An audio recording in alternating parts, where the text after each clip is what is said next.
Hi friends, ನಾನೊಂದು ನಿಮಗೆ video ಹಾಕ್ತೀನಿ, ಅದನ್ನು ನೋಡಿ ಆಮೇಲೆ ಅದನ್ನು ನೋಡಿದ್ಮೇಲೆ ನಾನು ಬೇರೆ ಮಾತಾಡ್ತೀನಿ. ಓಕೆನಾ ಫ್ರೆಂಡ್ಸ್?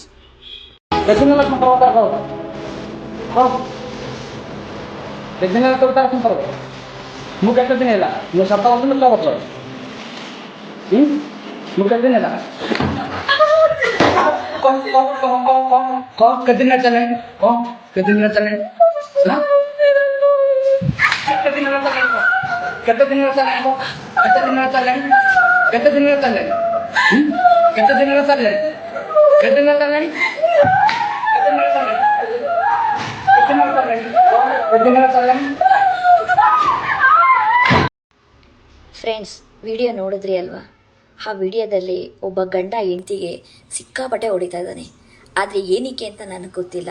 ಆದರೆ ನಾನು ಆತನಿಗೆ ಆದಷ್ಟು ನಾನು ಹೇಳೋದು ಇಷ್ಟೇ, ಆ ಜಾಗದಲ್ಲಿ ಹೆಂಡತಿ ಅನ್ನೋದಕ್ಕಿಂತ ನಿನ್ನ ತಾಯಿಯಾಗಿ ನೆನೆಸ್ಕೋ.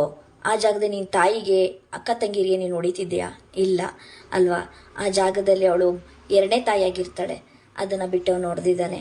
ಆದರೆ ನಾನು ಪ್ರತಿಯೊಂದು ಗಂಡಸಿಗೆ ಹೇಳೋದಿಷ್ಟೇ, ಗತಿ ಇಲ್ಲ ಅಂದ್ಬಿಟ್ಟು ಎತ್ತವರು ಮದುವೆ ಮಾಡಿಕೊಟ್ಟಿರಲ್ಲ, ಅವಳಿಗೂ ವಂಶ ಉದ್ಧಾರ ಆಗಲಿ ಅಂತ ಹೇಳ್ಬಿಟ್ಟು ಮದುವೆ ಮಾಡಿಕೊಟ್ಟಿರ್ತಾರೆ.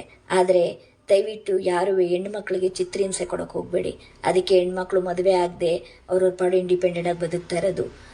ಈಗ ನೋಡಿ, ಹುಡುಗರುಗಳಿಗೆ ಹುಡುಗಿರು ಸಿಗದೆ ಪರದಾಡ್ತಾ ಇದ್ದಾರೆ. ಯಾಕೆ ಹೇಳಿ? ಅದು ದೇವ್ರು ಕೊಟ್ಟಿರೋ ಶಿಕ್ಷೆ. ಅದು ಹೆಣ್ಣನ್ನು ದಯವಿಟ್ಟು ನೋಯಿಸ್ಬೇಡಿ ಫ್ರೆಂಡ್ಸ್. ಎಲ್ಲ ನಾವು ದಾಟ್ಕೊಂಡು ಬಂದೆ ನಾವು ಹೇಳ್ತಾ ಇರೋದು. ಆದರೂ ಇಂಥವ್ರಿಗೆ ಶಿಕ್ಷೆ ಕೊಡಬೇಕು. ಏನಂದರೆ, ಅವರ ನಡು ನೀರಲ್ಲಿ ಬೀದಿಲಿ ಹುಚ್ಚು ನಾಯಂಗೆ ಹೊಡಿತಾ ಇರಬೇಕು ಹೆಣ್ಮಕ್ಳು. ಆಗ್ಲೇ ಇವ್ರುಗಳು ಬುದ್ಧಿ ಕಲಿಯೋದು. ಅಲ್ಲಿ ಗಂಟನೂ ಇವರು ಬುದ್ಧಿ ಕಲಿಯಲ್ಲ ಅಲ್ವಾ ಫ್ರೆಂಡ್ಸ್? ಆದರೆ ಹೆಣ್ಣು ಮಕ್ಕಳನ್ನ ಕಸ ಕಂಡಂಗೆ ಕಾಣ್ತಾರೆ. ಅವರಿಂದನೇ ಎಲ್ಲ ಅಂತ ಏನು ಗೊತ್ತಿರಲ್ಲ.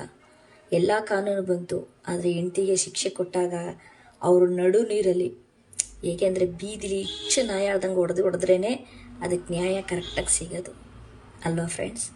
ಆವಾಗಲೇ ಗೊತ್ತಾಗೋದು ಹೆಣ್ಣಿನ ಬೆಲೆ ಏನು ಅನ್ನೋದು.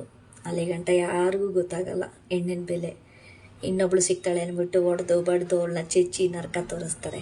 ಆ ನರಕನ ಅವ್ರಿಗೆ ರೋಡಲ್ಲಿ ತೋರಿಸ್ಬೇಕು. ಆವಾಗಲೇ ಎಲ್ಲರೂ ಬುದ್ಧಿ ಕಲಿಯೋದು. ಅಲ್ಲಿ ಗಂಟ ಯಾರೂ ಬುದ್ಧಿ ಕಲಿಯಲ್ಲ ಅಲ್ವಾ ಫ್ರೆಂಡ್ಸ್? ನಿಮಗೇನು ಅನಿಸುತ್ತೆ ಅದು ಕಮೆಂಟ್ ಬಾಕ್ಸಲ್ಲಿ ಹಾಕಿ. ಓಕೆನಾ? ಬಾಯ್.